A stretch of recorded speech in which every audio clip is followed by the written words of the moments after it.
Welcome back to my YouTube channel Babita Chemistry Classes. This lecture is for 10th class for subject of biology. Okay, in this lecture we will discuss about respiration because in last lecture we have studied about digestion in human beings. ठीक है, वो हमारा complete हो गया था और ये lecture 5 है. इसके अंदर हम रेस्पिरेशन सीखेंगे. ठीक है, रेस्पिरेशन क्या होता है और जो रेस्पिरेशन है वो ह्यूमन बींग्स में कैसे होता है, प्लांट्स के अंदर कैसे होता है और एनिमल्स में कैसे होता है. ठीक है, तो वो सारी चीज़ें हमें इस लेक्चर के अंदर सीखनी है. ठीक है, तो सबसे पहले तो आपको यही पता होना चाहिए कि जो रेस्पिरेशन है वो क्या होता है. कई बच्चों को कन्फ्यूजन रहती है कि रेस्पिरेशन क्या है, कि ऑक्सीजन का लेना और कार्बन डाइऑक्साइड का बाहर निकाल देना, वो रेस्पिरेशन होता है, रेस्पायर कर रहे हैं वो. ठीक है, लेकिन ये चीज़ नहीं होती. रेस्पिरेशन जो है वो एक बायोकेमिकल प्रोसेस है.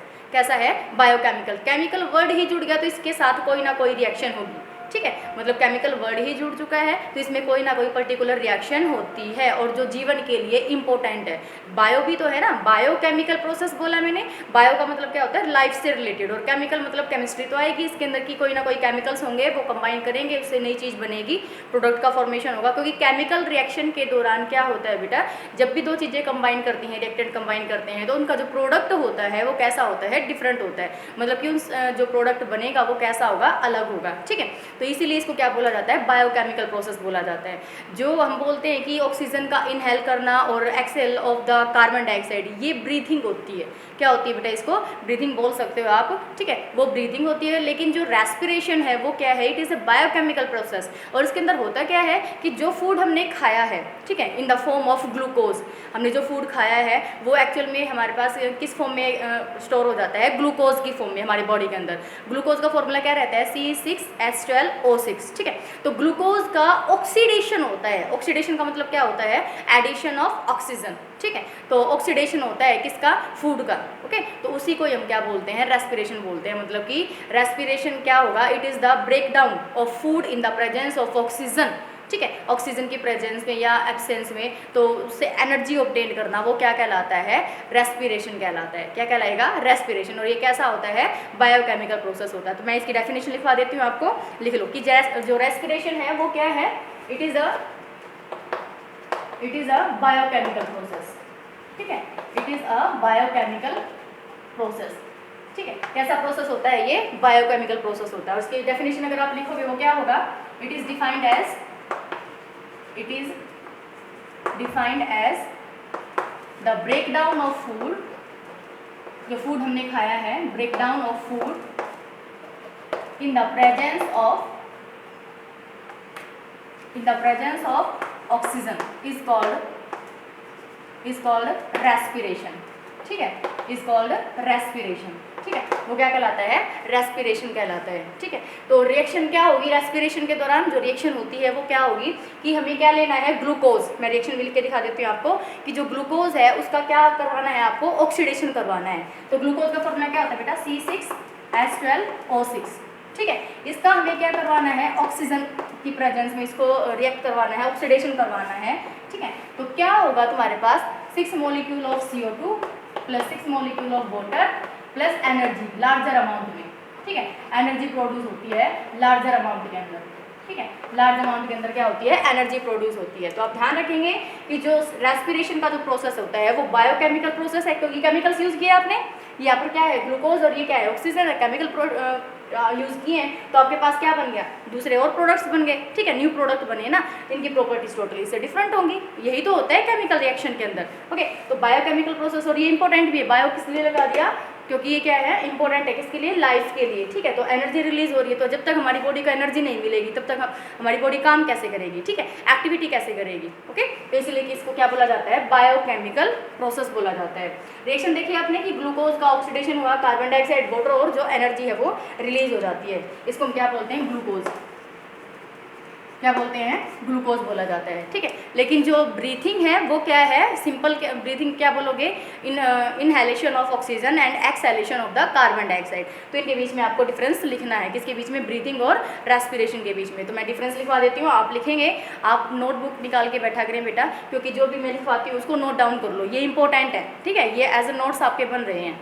ओके, तो हम डिफरेंस पढ़ेंगे. नेक्स्ट टॉपिक रहेगा हमारे पास difference between breathing and respiration. ठीक है, रेस्पिरेशन। डिफरेंस पढ़ लो आप किस किस के बीच में, ब्रीथिंग और रेस्पिरेशन के बीच में। मैं यहाँ पे लाइन लगा के बता देती हूँ आपको। देखो जो ब्रीथिंग है वो सिंपल फिजिकल प्रोसेस है। कैसा प्रोसेस है वो? फिजिकल प्रोसेस ही होता है। तो इसमें फर्स्ट पॉइंट क्या लिखेंगे? फर्स्ट ब्रीथिंग के लिए फर्स्ट पॉइंट क्या हो जाएगा? It is physical process. It is physical process. कैसा प्रोसेस होता है ये? फिजिकल। बट ये कैसा होता है? It is a biochemical process. It is a biochemical, ठीक है, it is a biochemical process, ठीक है, बायोकेमिकल प्रोसेस हो गया। दूसरा पॉइंट ये क्या कहता है कि इसके अंदर ये फिजिकल हो गया, ये कौन सा हो गया? फर्स्ट कौन सा हो गया? बायोकेमिकल प्रोसेस होता है। और दूसरा पॉइंट इसके अंदर क्या कहता है कि इस प्रोसेस के दौरान क्या होगा? It occurs inhalation of oxygen and exhalation of CO2 in this process, in this inhalation of, inhalation मतलब कि अंदर की तरफ लेना बेटा, ठीक है, inhalation of oxygen and exhalation, exhalation कौन सा होता है? बाहर की तरफ निकालना, एक्सहेलेशन ऑफ CO2, ठीक है। इसमें क्या होता है? इसमें ऐसा कुछ नहीं है, इसके अंदर क्या होता है? Exchange of gases. It involves exchange of gases, it involves exchange of gases, ठीक है, गैसेज का एक्सचेंज करना, वो प्रोसेस जो होता है वो इसके अंदर इन्वॉल्व होता है। ओके, थर्ड पॉइंट हम क्या पढ़ेंगे कि जो ब्रीथिंग होती है ना बेटा वो एक्स्ट्रा सेलुलर है, मतलब कि सेल से बाहर, लेकिन जो रेस्पिरेशन होता है ये सेल के अंदर होता है। रेस्पिरेशन जो प्रोसेस है वो कहाँ पे होता है? सेल के अंदर। और सेल के अंदर भी कहाँ पर? माइटोकॉन्ड्रिया के अंदर, जिसको हम जानते हैं power house of the cell, ठीक है। सेल का जो पावर हाउस होता है, पावर हाउस कौन सा होता है बेटा? जिससे हमें एनर्जी मिलती है, ठीक है, जहाँ से हमें एनर्जी ऑब्टेन होती है उसको हम पावर हाउस ही तो बोलते हैं। तो सारी की सारी जो एनर्जी है वो कहाँ पर होती है? माइटोकॉन्ड्रिया के अंदर। तो रेस्पिरेशन का जो प्रोसेस है एक्चुअल में वो कहाँ पर होता है? माइटोकॉन्ड्रिया के अंदर होता है। तो माइटोकॉन्ड्रिया कहाँ पर है? सेल के अंदर है, सेल के अंदर है, तो इसलिए इसको क्या बोलेंगे कि जो रेस्पिरेशन है वो कहाँ पर हुआ? सेल के अंदर हुआ। तो मतलब ये कैसा हुआ? इंट्रासेलुलर। और ये कहाँ पर होता है? सेल से बाहर होता है। तो इसको क्या बोलेंगे? It is extra cellular process. Okay, तो लिखेंगे इट इज एक्स्ट्रा सेलुलर, और इसके बारे में लिखेंगे इट इज इंट्रासेलुलर, ठीक है। ये कैसा होता है? इंट्रासेलुलर होता है। ओके, ये कौन सा होगा? Extra cellular. ये कौन सा होगा? इंट्रासेलुलर। ये सेल के अंदर होगा और ये सेल के बाहर होता है, ठीक है। फिर आता है कि ये जो ब्रीथिंग है इसके अंदर एनर्जी रिलीज नहीं होती। एनर्जी कहाँ रिलीज होगी? इसमें ऑक्सीजन अंदर ले रहे हैं, कार्बन डाइऑक्साइड गैस बाहर निकाल रहे हैं, गैसेस का एक्सचेंज चलता जा रहा है इसके अंदर, ठीक है। और इसके अंदर क्या होगा? रेस्पिरेशन के अंदर एनर्जी रिलीज होती है। क्या होती है? एनर्जी रिलीज होती है। तो लिखेंगे आप fourth point, no energy release, ठीक है, नो एनर्जी रिलीज। इसमें क्या लिखोगे आप? Energy released, energy release. Energy जो है वो रिलीज होती है, तभी तो हमारी बॉडी को क्या मिलती है? कोई भी एक्टिविटी करने के लिए एनर्जी मिलती है, ठीक है। क्योंकि ये इस प्रोसेस के दौरान होगा क्या? यहाँ पे रिएक्शन के अंदर भी दिख रहा है कि एनर्जी जो है वो बहुत लार्जर अमाउंट में जो है वो निकलती है। तो रेस्पिरेशन के दौरान क्या होता है कि जो एनर्जी रिलीज होती है और ब्रीदिंग के अंदर एनर्जी रिलीज नहीं होती। तो ये कुछ पॉइंट्स थे किसके लिए? ब्रीदिंग और रेस्पिरेशन के लिए। ओके, ब्रीदिंग कैसा होता है? फिजिकल होता है, ये बायोकेमिकल प्रोसेस होता है। इसमें ऑक्सीजन इनहेल की जाती है, कार्बन डाइऑक्साइड बाहर निकाल दी जाती है, इसमें गैसेस का एक्सचेंज हो जाता है।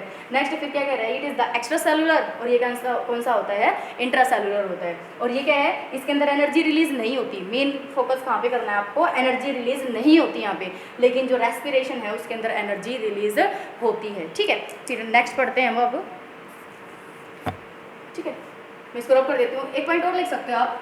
ये कहता है कि जो ब्रीथिंग है ना वो किसके अंदर नहीं होती?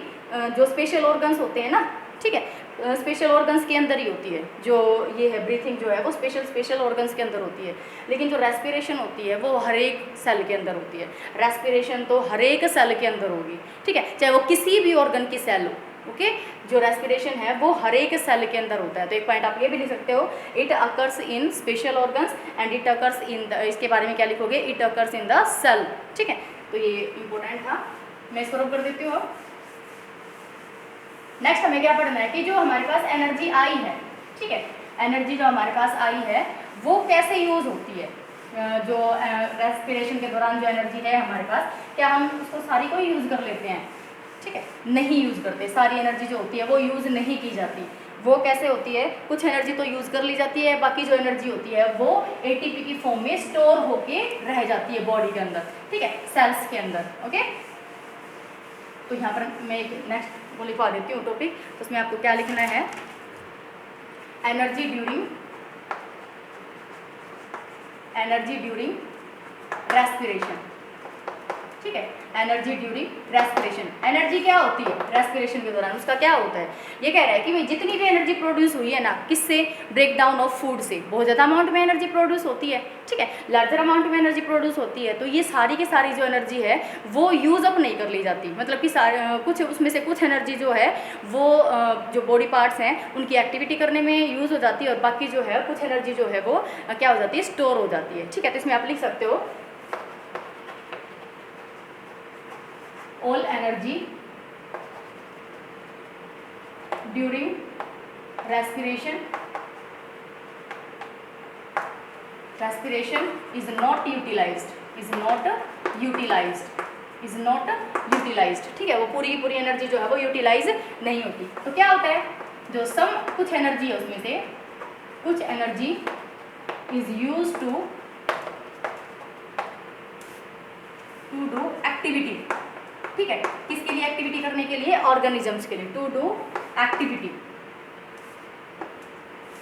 लिखेंगे आप यहाँ पे, एक्टिविटी ऑफ ऑर्गेनिजम्स।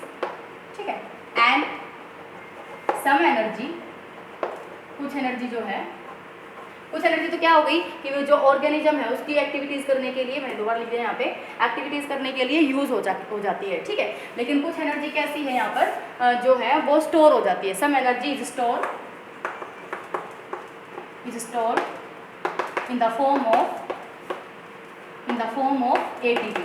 ठीक है, in the form of ATP. बेटा यहाँ पर ये जो कंपाउंड है एडिनोसिन ट्राइफॉस्फेट, यहाँ पर जो फॉस्फेट ग्रुप लगा हुआ है यही रिस्पॉन्सिबल होता है किसके लिए, एनर्जी के लिए। जब बॉडी को एनर्जी की ज़रूरत होती है ना, ठीक है, एक बार तो जो टोटल जो एनर्जी आई है उसमें से कुछ एनर्जी तो सेल ने एब्जॉर्ब कर ली और वो अपनी एक्टिविटीज़ करने के लिए ऑर्गेनिज्म जो है वो अपनी एक्टिविटीज़ करने लग जाते हैं। ठीक है, कुछ एनर्जी जो है वो स्टोर हो जाती है, एटीपी की फॉर्म में स्टोर हो जाती है। अब फिर से बॉडी को एनर्जी की ज़रूरत है तो क्या होगा कि एटीपी में से ट्राई 3 फॉस्फेट होते हैं, मतलब कि ये एडिनोसिन है, इसके साथ 3 फॉस्फेट ग्रुप लगे हुए होते हैं। ये मान के चलो कि मैंने इस तरीके से स्ट्रक्चर बना दी। ट्राई का मतलब क्या होता है बेटा, 3, ठीक है, हिंदी बोलते हैं इसको। ये फॉस्फेट ग्रुप है और ये क्या है, एडिनोसिन। मैं आपको लिख के बता दूंगी, पहले समझो एक बार ये कि ये एडिनोसिन ट्राइफॉस्फेट है। ओके, जब बॉडी को एनर्जी की ज़रूरत होगी तो ये बॉन्ड ब्रेक होना स्टार्ट हो जाएंगे फॉस्फेट और फॉस्फेट के बीच का। ठीक है, तो जब ये वाला ग्रुप यहाँ से चला जाएगा तो डाई बन गया, 2 फॉस्फेट ग्रुप रह गए, तो इसको हम क्या बोलेंगे, एडिनोसिन डाइफॉस्फेट। फिर से एनर्जी की जरूरत होगी, फिर से किसके अंदर कन्वर्ट हो जाएगा, एक पी रह जाएगा, फॉस्फेट रह जाएगा, तो अब इसको बोलेंगे एडिनोसिन मोनोफॉस्फेट। ठीक है, मोनो मतलब 1, डाई मतलब 2, ट्राई मतलब 3। ठीक है, अभी तो आपने क्या पढ़ा है कि जो कुछ एनर्जी है वो एक्टिविटीज़ में यूज हो जाती है और कुछ एक्टिविटीज़ जो है वो स्टोर हो जाती है in the form of ATP. ठीक है, इसकी फुल फॉर्म लिखो, जो एटीपी होती है उसकी फुल फॉर्म लिखेंगे आप, एटीपी। क्या फुल फॉर्म होगी इसकी, adenosine triphosphate. Adenosine chemical compound है ये, एडिनोसिन ट्राइफॉस्फेट। ठीक है, फॉस्फोरिक ग्रुप से आया ये। ठीक है, एडीपी क्या होगा, एडिनोसिन डाइफॉस्फेट। क्लियर बेटा, तो आपको ध्यान रखना है कि कुछ एनर्जी जो है वो एटीपी की फॉर्म में स्टोर होती है। अब फिर से अगर ऑर्गेनिज्म की सेल्स को एनर्जी की ज़रूरत है एक्टिविटीज़ करने के लिए, तो यहाँ पर क्या होता है, मैंने जो बॉन्ड ब्रेक करके दिखाया था, फॉस्फेट और फॉस्फेट ग्रुप के बीच का जो बॉन्ड है वो ब्रेक हो जाता है, जिसकी वजह से एटीपी कन्वर्ट हो जाता है एडीपी में। ठीक है, और एडीपी फिर से कन्वर्ट हो जाएगा किसके अंदर, एएमपी में, मतलब कि एडिनोसिन मोनोफॉस्फेट। ठीक है, एक फॉस्फेट ग्रुप के लिए क्या यूज़ करोगे, मोनो, 2 फॉस्फेट ग्रुप के लिए क्या यूज़ करोगे, डाई, और 3 फॉस्फेट ग्रुप के लिए क्या यूज़ करोगे आप, ट्राई। ठीक है, होगी बात यहाँ तक, ये क्लियर था, हमने ये समझ लिया कि जो एनर्जी होती है रेस्पिरेशन के दौरान वो इस तरीके से यूज़ की जाती है। अब रेस्पिरेशन के मेन स्टेप्स कौन से होंगे, अगर कोई पूछ ले आपसे कि भी रेस्पिरेशन जो है वो कितने स्टेप में कंप्लीट होता है, तो मेनली 4 स्टेप के अंदर कंप्लीट होगा। फर्स्ट स्टेप क्या रहेगा, intake of oxygen from the environment. ठीक है, कि जो सेल्स हैं वो क्या काम करेंगी, पहले तो ऑक्सीजन को इनटेक करेंगी, कहाँ से, एनवायरनमेंट से। सेकंड क्या होगा, अब ऑक्सीजन तो अंदर पहुंच चुकी है, सेल के अंदर पहुंच चुकी है, अब क्या होगा, ब्रेक डाउन होगा, किसका, फूड का, तो स्टेप वाइज ऑक्सीडेशन होना स्टार्ट स्टार्ट हो जाएगा, किसका, फूड का, ठीक है, या फिर ब्रेक डाउन होना स्टार्ट हो जाएगा। अब उससे क्या होगा कि जब ऑक्सीजन का ब्रेक डाउन जो फूड है हमारा, उसका जब ब्रेक डाउन होना स्टार्ट हो चुका है तो उससे क्या क्या मिल रहा है, कार्बन डाइऑक्साइड और एनर्जी। तो क्या होगा, एलिमिनेशन, थर्ड पॉइंट क्या हो जाएगा, एलिमिनेशन ऑफ CO2 रिलीज हो रही है, एलिमिनेट हो रही है, ठीक है। और फोर्थ पॉइंट क्या होगा, रिलीज ऑफ एनर्जी, ठीक है। तो बेसिकली ये 4 स्टेप ही होते हैं जिनमें हमारा रेस्पिरेशन जो है वो कंप्लीट हो जाता है। फिर से रिवाइज करो कौन कौन से ऐसे 4 स्टेप्स हैं जिनमें हमारा रेस्पिरेशन कंप्लीट हो जाता है। First step is the intake of oxygen from the environment. Second कौन सा हो जाएगा कि वो जो ऑक्सीजन अंदर जा चुकी है उसका ऑक्सीडेशन होना स्टार्ट हो जाएगा, तो step wise oxidation of the food. Third one क्या होगा, जब ऑक्सीडेशन स्टार्ट हो चुका है, केमिकल रिएक्शन स्टार्ट हो चुकी है, तो प्रोडक्ट का फॉर्मेशन होगा। प्रोडक्ट में कौन आएगा, कार्बन डाइऑक्साइड गैस रिलीज हो जाएगी, एलिमिनेट हो जाती है, ठीक है, बाहर निकल जाती है, तो elimination of CO2। And fourth one is release of larger amount of energy. Okay, तो यहाँ तक क्या था हमारे पास, हमने पढ़ लिया कि जो रेस्पिरेशन है वो कितने स्टेप्स में कंप्लीट होता है, ठीक है। अब आ जाओ मेन कि जो रेस्पिरेशन है वो 2 टाइप का होता है बेटा, बेसिकली कितने टाइप का होता है, 2 टाइप का होता है। फर्स्ट होता है aerobic respiration and second one is the anaerobic respiration. Aerobic respiration क्या होता है, जो ऑक्सीजन की प्रेजेंस में होता है, और एनारोबिक कौन सा होता है, जो ऑक्सीजन की एब्सेंस में होता है। ये तो आपको पता ही है, लोअर क्लास में भी आ गया था ये, ठीक है, कि एरोबिक रेस्पिरेशन और एनारोबिक रेस्पिरेशन। तो हम पढ़ेंगे अब types of respiration. Okay, heading डालेंगे आप मेन टाइप्स ऑफ रेस्पिरेशन, ठीक है, टाइप्स ऑफ रेस्पिरेशन। मैं आपको डिफरेंस की फॉर्म में करवा दूंगी, ठीक है, वो आपके लिए बेनिफिशियल रहेगा क्योंकि इसमें आपकी डेफिनेशंस भी आ जाएंगी और डिफरेंस भी हो जाएगा। ओके, तो टाइप्स ऑफ रेस्पिरेशन कितने टाइप, 2 टाइप्स। पहले लिख लो कौन कौन सी होती है। फर्स्ट है एरोबिक रेस्पिरेशन, एरोबिक रेस्पिरेशन होता है, and second one is anaerobic respiration, ठीक है, aerobic respiration and anaerobic respiration. तो 1 बाय 1 हम इनको पढ़ लेते हैं। सबसे पहले आएगा एनारोबिक रेस्पिरेशन, एरोबिक रेस्पिरेशन लिखेंगे आप यहाँ पे, एरोबिक रेस्पिरेशन, ठीक है, और इधर आ जाएगा कौन सा, एनारोबिक रेस्पिरेशन। एनारोबिक रेस्पिरेशन पहले आप समझो बेटा, एक बार पहले मैं आपको एक्सप्लेन कर देती हूँ फिर लिखवा देती हूँ, ठीक है। जो एरोबिक रेस्पिरेशन होता है, ये कौन सा रेस्पिरेशन होता है, in the presence of oxygen, ठीक है, जो ह्यूमन बॉडी करती है। ओके, लेकिन ह्यूमन बॉडी की कई सेल्स के अंदर, जैसे मसल सेल्स में कई बार एनारोबिक रेस्पिरेशन भी होता है बेटा, ठीक है, इस बात का आप ध्यान रखेंगे। मसल सेल्स के अंदर भी क्या होता है, एनारोबिक रेस्पिरेशन होता है ड्यूरिंग हैवी एक्सरसाइज, ठीक है। जब बहुत ज़्यादा एक्सरसाइज करते हैं तो उस टाइम पे ऑक्सीजन की कमी हो जाती है ना, हम जल्दी जल्दी सांस लेते हैं, ठीक है। आपने किसी एथलीट को देखा होगा तो वो कम्प्लीटली क्या होता है, जब वो अपना रेस कंप्लीट कर लेता है उसके बाद वो जल्दी जल्दी सांस लेता है क्योंकि ऑक्सीजन की कमी हो जाती है। तो उस टाइम पे क्या होता है कि उसकी जो मसल्स होती हैं या फिर उसकी जो मसल्स हैं, उस मसल सेल्स के अंदर क्या हो जाते हैं, क्रैम्प्स आना स्टार्ट हो जाते हैं, फिर वो बहुत ज़्यादा टाइट हो जाती है मसल्स। कोई भी हैवी एक्सरसाइज करे, ठीक है, दूसरी एक्सरसाइज भी होती हैं जैसे डंबल वाली एक्सरसाइज होती है, उससे भी अगर लगातार बहुत ज़्यादा एक्सरसाइज कर ली तो उसकी वजह से क्या होती है, जो मसल्स होते हैं उनके अंदर क्रैम्प्स आ जाते हैं, ठीक है, क्रैम्प्स। तो उन क्रैम्प्स को दूर करने के लिए भी क्या करते हैं कि चाहे तो जो गर्म पानी है उससे नहा लिया जाए या फिर गर्म जो चीज़ होती है उससे सिकाई की जाए, तब वो जो मसल सेल्स होती है वो रिलैक्स होती है। अदरवाइज उसके अंदर क्या हो जाता है, लैक्टिक एसिड बन जाता है। क्या बन जाता है, लैक्टिक एसिड। मसल सेल्स के अंदर क्या बन जाता है, लैक्टिक एसिड बन जाता है बेटा, ठीक है। तो हमारी जो मसल सेल्स हैं उनमें भी क्या हो सकता है, एनारोबिक रेस्पिरेशन हो सकता है, ठीक है। वैसे तो करते हम कौन सा करते हैं, एरोबिक रेस्पिरेशन ही करते हैं, लेकिन जब हैवी एक्सरसाइज की जाती है, ठीक है, तो उस टाइम पे कौन सा रेस्पिरेशन होता है, एनारोबिक। किसके अंदर होता है, मसल सेल्स के अंदर होता है, ठीक है। और मसल सेल्स में एनारोबिक रेस्पिरेशन हुआ क्यों, क्योंकि वहाँ पर जो ग्लूकोज का ब्रेकडाउन हुआ ना, तो वहाँ पर ऑक्सीजन तो कैसी थी, कम थी। तो ऑक्सीजन जब कम थी वहाँ पर, तो वो किसके अंदर ब्रेक हो गई, लैक्टिक एसिड के अंदर। किसके अंदर, लैक्टिक एसिड, और थोड़ी सी अमाउंट में एनर्जी जो है वो रिलीज हो जाती है, ठीक है। तो इस तरीके से मैं 1 बाय 1 पढ़ा देती हूँ। एरोबिक रेस्पिरेशन लिखेंगे आप, इसकी डेफिनेशन भी हो जाएगी। एरोबिक रेस्पिरेशन में फर्स्ट पॉइंट लिखेंगे,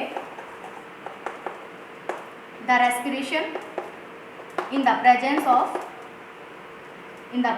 of oxygen is called aerobic respiration, ठीक है। इसमें क्या लिखोगे, इन the absence of oxygen, in the absence of oxygen, ठीक है। यहाँ पर ऑक्सीजन की ज़रूरत नहीं होती है और यहाँ पर ऑक्सीजन की ज़रूरत नहीं होती, ये एब्सेंस में ही होगा। मतलब यहाँ पर जो ब्रेकडाउन होगा फूड का वो ऑक्सीजन के एब्सेंस में ही होता है, ठीक है।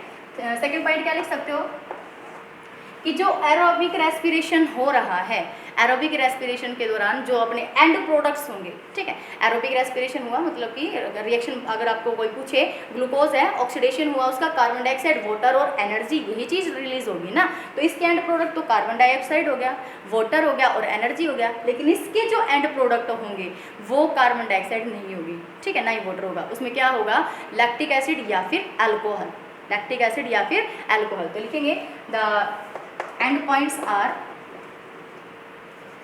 The end products are CO2, H2O, ठीक है, और क्या होगा, एनर्जी।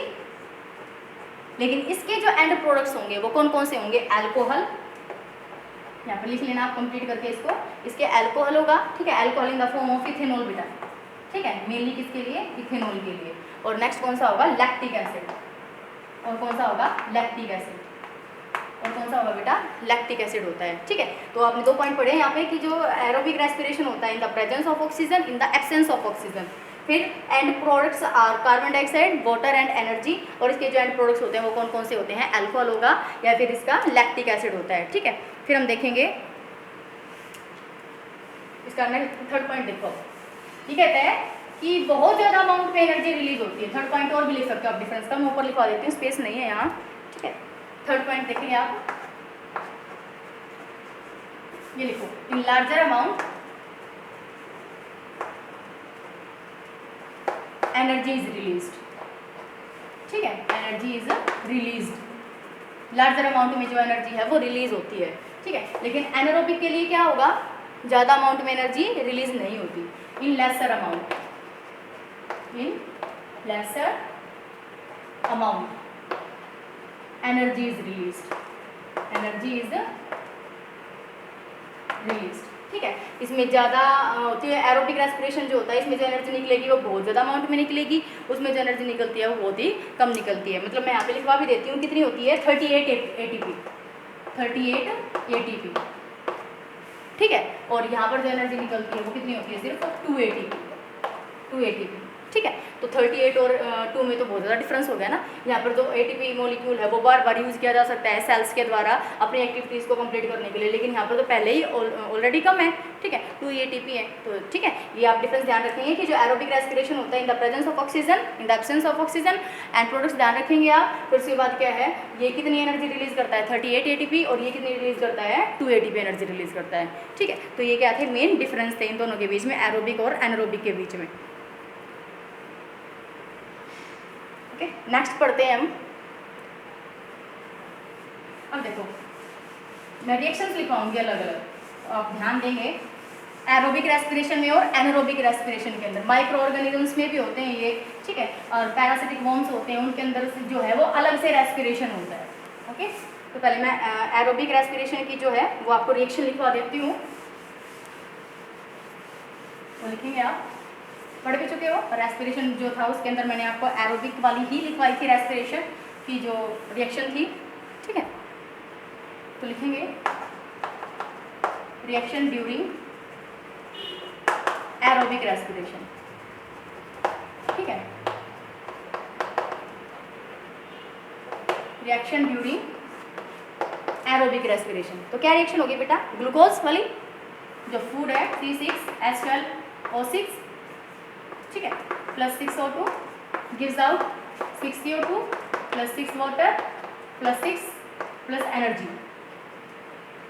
ठीक है। ये चीज़ तो हमने पढ़ी ही थी, लेकिन मैं इसको थोड़ा सा और डिफाइन करके बताऊंगी आपको, ठीक है। कैसे, देखो हमने क्या लिया, ग्लूकोज, ग्लूकोज का एक मॉलिक्यूल लिया, ठीक है, और उसका क्या करवा दिया, ऑक्सीडेशन करवा दिया, ठीक है। जब ये ऑक्सीडेशन होगा,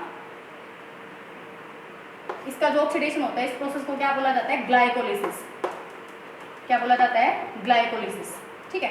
ग्लाइकोलिसिस क्या होता है, ग्लूकोज का ब्रेकडाउन होना ऑक्सीजन की प्रेजेंस में, क्या कहलाता है, ग्लाइकोलिसिस कहलाता है। तो जब ग्लूकोज ब्रेक डाउन होगा ना, तो वो एकदम से कार्बन डाइऑक्साइड में नहीं जाता है, वो पहले बीच में कंपाउंड बनाएगा। वो कौन सा होगा, पायरुवेट। और पायरुवेट एक ऐसा कंपाउंड होता है जिसके अंदर 3 कार्बन होते हैं, ठीक है। पायरुवेट के अंदर कितने कार्बन होते हैं, 3 कार्बन होते हैं। तो यहाँ पर क्या बनेगा, पहले पायरुवेट, ठीक है, पायरुवेट बन गया, और इसके कितने मॉलिक्यूल बनेंगे, 2 मॉलिक्यूल, कितने बनेंगे इसके 2 मॉलिक्यूल बनेंगे, क्योंकि यहाँ पर कार्बन के अंदर कितने ग्लूकोज के अंदर कितने कार्बन होते हैं 6, और अभी मैंने बताया कि पायरुवेट के अंदर कितने कार्बन होते हैं 3, ठीक है। तो ये कितने मॉलिक्यूल बनेंगे 3, अगर तुमने ये कितने ले रखा है 1 मॉलिक्यूल ले रखा है, ठीक है। पायरुवेट बन गया। अब क्या होगा इसके अंदर ऑक्सीजन की प्रेजेंस में, ऑक्सीजन प्रेजेंट है यहाँ पर, ठीक है। ऑक्सीजन की प्रेजेंस में कहाँ पर माइटोकॉन्ड्रिया के अंदर, माइटोकॉन्ड्रिया के अंदर प्रोसेस गया तो क्या क्या बनेगा आपके पास carbon dioxide plus water plus energy, ठीक है। समझ में आई बेटा? ये कंप्लीट रिएक्शन है किसके लिए? एरोबिक रिएक्शन के लिए। अगर कोई एरोबिक रेस्पिरेशन की आपसे पूछेगी भाई इसकी रिएक्शन बताओ, तो आप कंप्लीट ये लिख के दिखाएंगे कि जो ग्लूकोज है जब उसका ऑक्सीडेशन करवाया जाता है तो बीच में एक प्रोडक्ट बनता है, वो कौन सा है? पायरुवेट, जो 3 कार्बन का बना हुआ होता है, ठीक है। और ग्लूकोज का ऑक्सीडेशन होना मतलब पायरुवेट के अंदर कन्वर्ट होना क्या कहलाता है? ग्लाइकोलिसिस, ग्लाइकोलिसिस प्रोसेस होता है, ठीक है। फिर ये जो पायरुवेट है इसको जब ऑक्सीजन मिलेगी माइटोकॉन्ड्रिया के अंदर तो वो किसके अंदर कन्वर्ट हो जाएगा? कार्बन डाइऑक्साइड, वाटर और बहुत ज़्यादा अमाउंट में एनर्जी रिलीज करेगा। ओके, नाउ रेस्पिरेशन इन या reaction in anaerobic respiration, anaerobic respiration मैंने आपको बताया था अभी जब हमने डिफरेंस पढ़ रहे थे, उसमें मैंने आपको बताया था कि एनारोबिक रेस्पिरेशन के जो एंड प्रोडक्ट्स होते हैं वो कौन से होंगे? चाहे तो अल्कोहल होगी या फिर वो लैक्टिक एसिड होता है, ठीक है।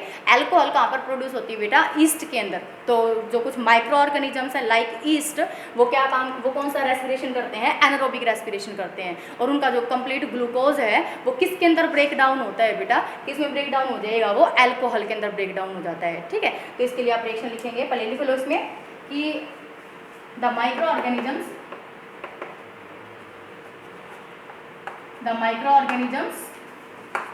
like yeast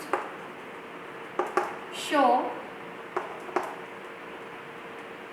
anaerobic respiration, anaerobic respiration it is called, अच्छा दिस ये प्रोसेस भी है, एक प्रोसेस इज कॉल्ड, इस प्रोसेस को हम क्या बोलते हैं? This process is called fermentation.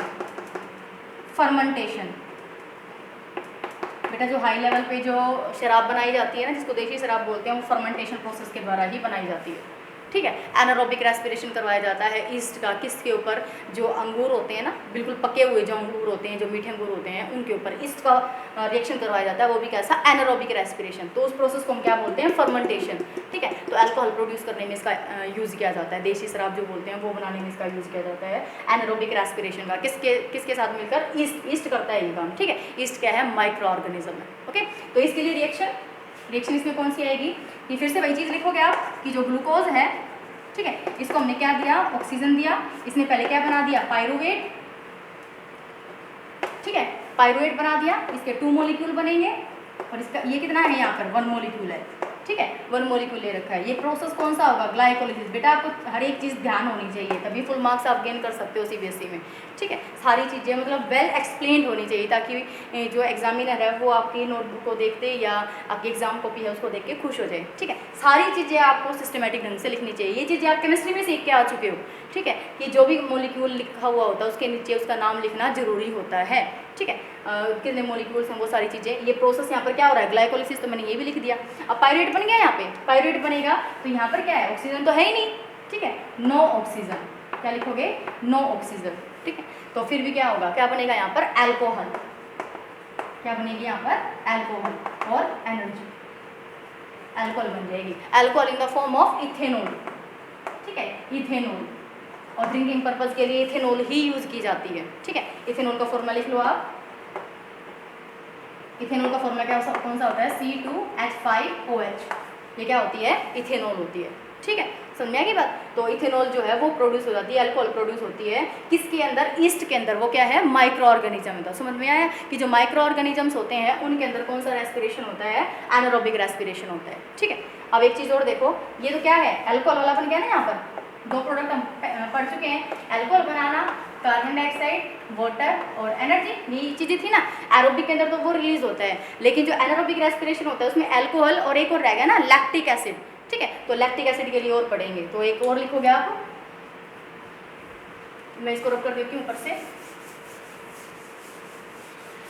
Anaerobic respiration ना और शो किया जाता है पैरासिटिक जो बॉम्ब्स होते हैं, ठीक है। पैरासिटिक जो वॉर्म्स होते हैं, वॉर्म्स क्या होते हैं बेटा, ये टेप वॉर्म मतलब कि लंबे लंबे कीड़े होते हैं। पैरासिटिक पेट के कीड़े बोल सकते हो आप, ठीक है। छोटे बच्चों में जो है वो पेट के कीड़े हो जाते हैं ना, ठीक है, पेट के अंदर कीड़े हो जाते हैं, उनको हम राउंड वॉर्म्स बोलते हैं या टेप वॉर्म्स बोलते हैं, एस्कैरिस बोलते हैं, ठीक है। वो टीनिया सोलियम जो है उनका फिर ये आगे फर्दर नाम हो जाएंगे इनके जो जोलॉजिकल नेम है, ओके।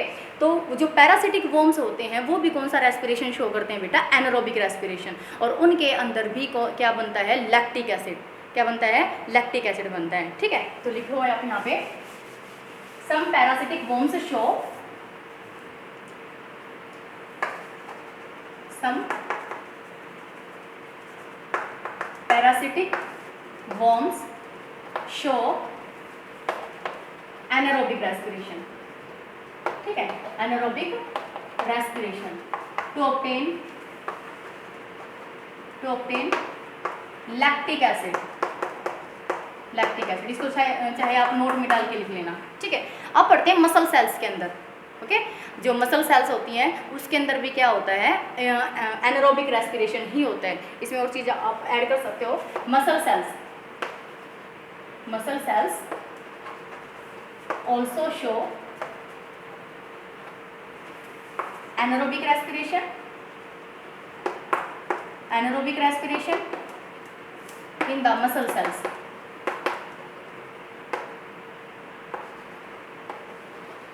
ठीक है। ये लिखा ही हुआ है आपने कि जो मसल सेल्स होते हैं वो क्या शो करते हैं, एनारोबिक रेस्पिरेशन शो करते हैं। कब, ड्यूरिंग हैवी एक्सरसाइज,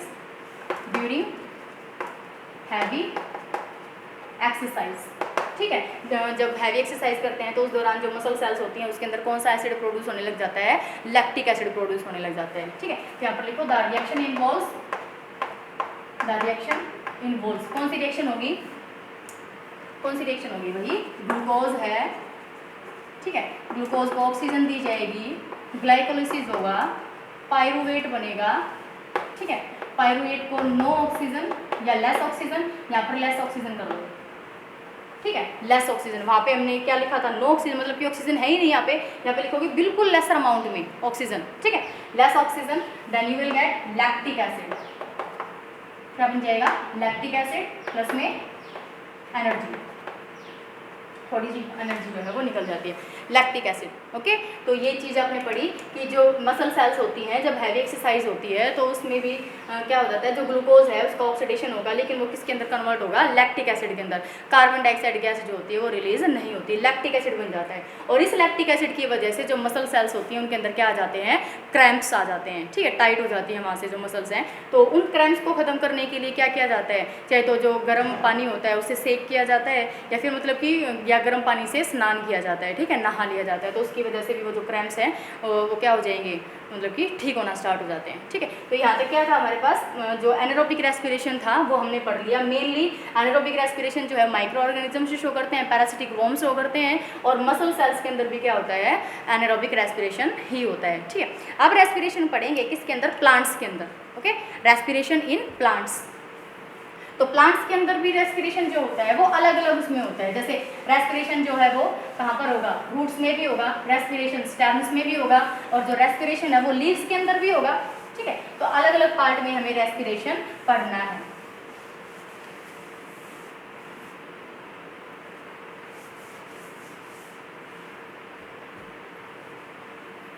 तो रेस्पिरेशन सबसे पहले हम पढ़ेंगे किसके अंदर, रूट्स में।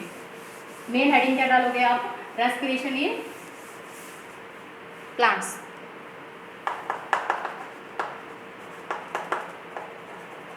रेस्पिरेशन इन प्लांट्स, ठीक है, प्लांट्स में रेस्पिरेशन। और प्लांट्स में भी सबसे पहले कहाँ पर, रूट हेयर्स में, रूट में, उसमें भी कहाँ पर, रेस्पिरेशन इन रूट्स, ठीक है। रूट्स में जो रेस्पिरेशन होता है बेटा, रूट्स के अंदर जो गैसेस का एक्सचेंज होता है वो डिफ्यूज़न प्रोसेस के दौरान होता है।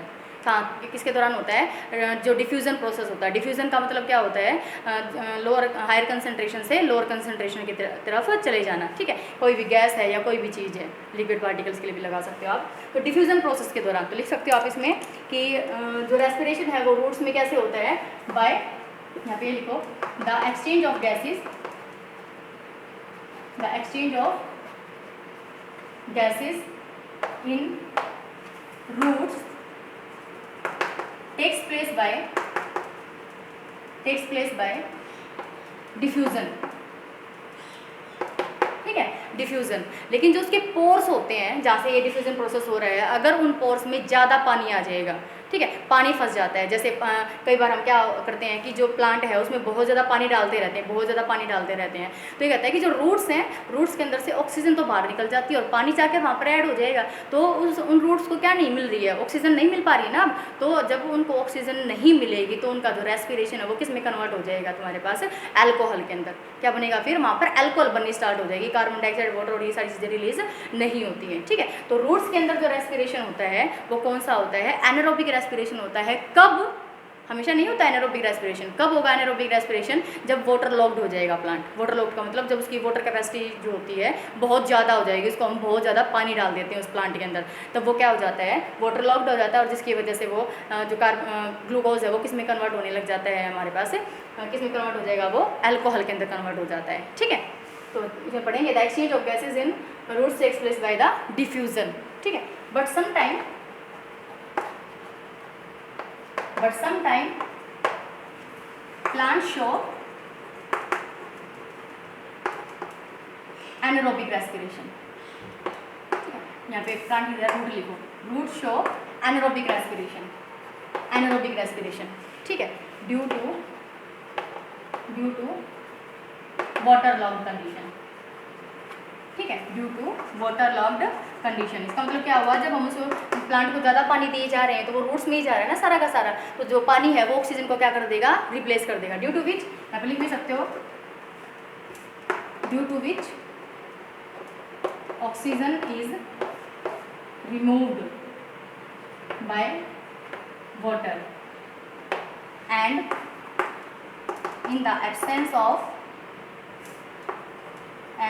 in the absence of oxygen the glucose convert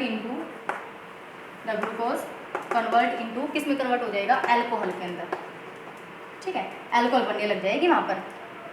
glucose जो है वो किस में कन्वर्ट हो जाएगा, अल्कोहल के अंदर, और जिसकी वजह से जो प्लांट है वो डाई कर जाते हैं, ड्यू टू विच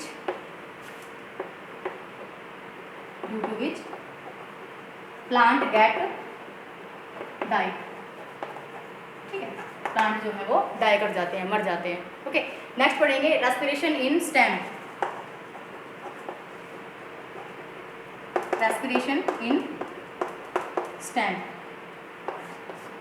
ठीक है।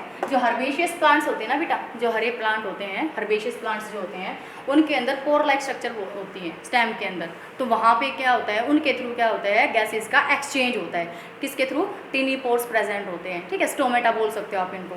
लेकिन जो वुडी प्लांट होते हैं, ठीक है, जो वुडी प्लांट हैं उनके अंदर लेंटिकल्स प्रेजेंट होते हैं। दोनों में ये डिफरेंस है। जो हर्बेशियस स्टेम होगी, हर्बेशियस स्टेम जो होती है उसके अंदर क्या होते हैं, स्टोमेटा, और जो ये होते हैं वुडी स्टेम जो होती है या फिर वुडी प्लांट्स जो होते हैं उनके अंदर क्या होते हैं, लेंटिकल्स होते हैं। होगा वही डिफ्यूजन होगा किसका, गैसेस का, ठीक है। तो अब मैं लिखवा देती हूँ, लिखेंगे आप, the exchange of gases in herbaceous, अलग पेन से लिख देती हूँ, herbaceous plants, exchange of gases in herbaceous plants by stomata, ठीक है, स्टोमेटा के द्वारा। But in woody plants the respiration या the exchange of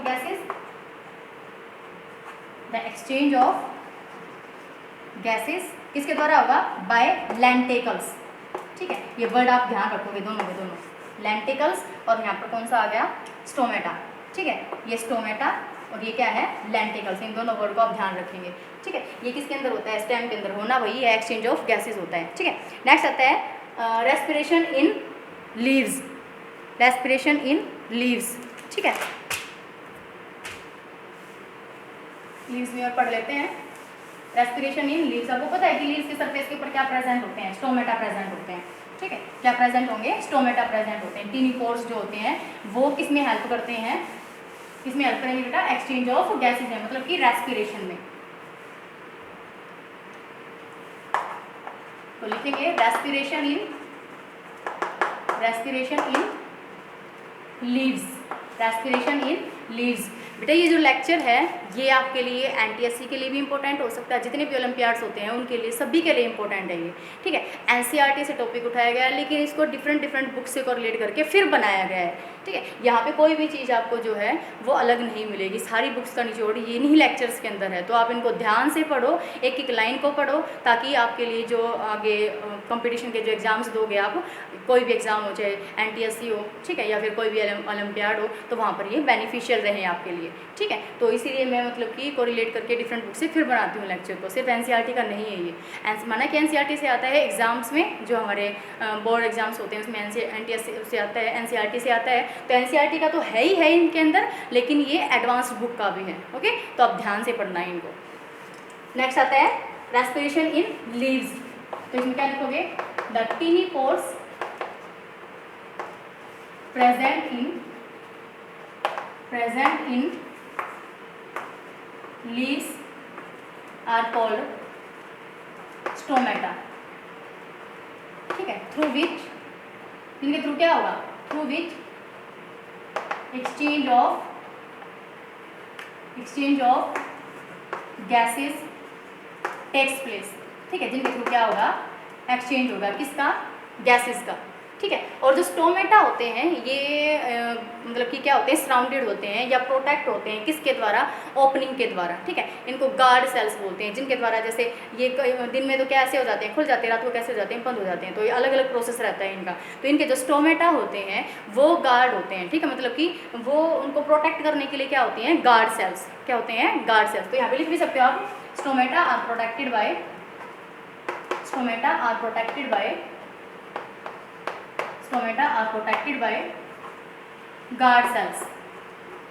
guard cells, ठीक है। तो दो टाइप से प्रोसेस होता है ये, during day time and during night time. तो आप फर्स्ट लिखेंगे during day time, during day time respiration कैसा होगा? डे टाइम रेस्पिरेशन, ठीक है। ड्यूरिंग डे टाइम रेस्पिरेशन ऊपर लिख दिया मैंने, ठीक है। क्या होगा ड्यूरिंग डे टाइम में? क्या होगा? CO2 एब्जॉर्ब होगी, ठीक है, एंड O2 बाहर चली जाएगी, ठीक है। O2 क्या हो जाएगी? बाहर चली जाएगी। ये तो एब्जॉर्ब कर ली जाएगी CO2, और जो ऑक्सीजन है वो बाहर निकल जाएगी। ड्यूरिंग नाइट टाइम, ठीक है। उस टाइम पे क्या होगा कि जो CO2 है वो तो रिलीज होगी एंड O2 एब्जॉर्ब होगी, एंड O2 क्या होगी? एब्जॉर्ब होगी।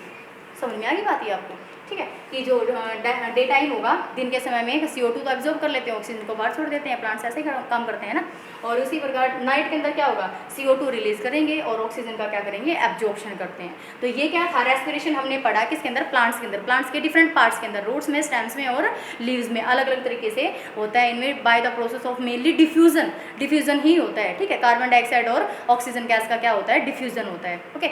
नेक्स्ट है हमारे पास रेस्पिरेशन इन ऑर्गेनिजम्स या फिर एनिमल्स, ठीक है। वो हम नेक्स्ट लेक्चर के अंदर पढ़ेंगे, and respiration in human beings वो भी हम नेक्स्ट लेक्चर के अंदर पढ़ेंगे। तो यहाँ तक बेटा आप इनको याद करना, इनको लिख के देखना। अगर कोई दिक्कत आती है तो आप कमेंट बॉक्स में लिखकर पूछ सकते हैं। कोई भी क्वेश्चन, अगर आपकी कोई भी क्वेरी होती है तो कमेंट बॉक्स में लिखकर आप पूछ सकते हैं, ठीक है। लेकिन आपको याद करना इनको बहुत ज़्यादा ज़रूरी है, बहुत ही इंपॉर्टेंट है ये, ओके। ये वाला जो टॉपिक है बहुत ही इंपॉर्टेंट है। अगर आपको वीडियो पसंद आई हो तो वीडियो को शेयर कीजिए, लाइक कीजिए, कमेंट कीजिए। Thank you.